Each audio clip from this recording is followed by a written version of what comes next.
In 1911, Mr. Frick purchased this property along Fifth Avenue between 70th and 71st Street.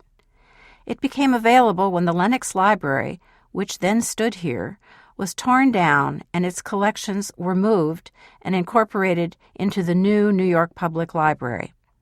For the previous 6 years, Frick had been renting a former Vanderbilt residence at Fifth Avenue and 52nd Street.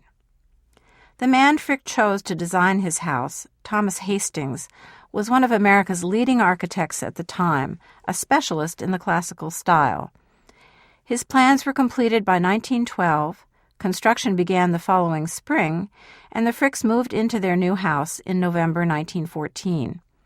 The cost of the property alone was $3 million. The construction of the house cost an additional $2 million, plus about $300,000 for the interior design. The cost of the works of art was yet another astronomical figure. After all that, it's rather amusing to see the new Frick house described in the press of the day as a long bungalow-like residence with a fine picture gallery. Mr. Frick lived here only 5 years before his death in 1919. Mrs. Frick stayed on until she died in 1931.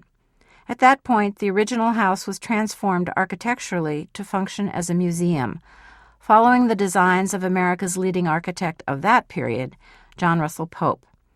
This entrance hall was created then, as well as the garden court, 2 galleries adjacent to it, and the music room. The new Frick collection opened to the public on December 16, 1935.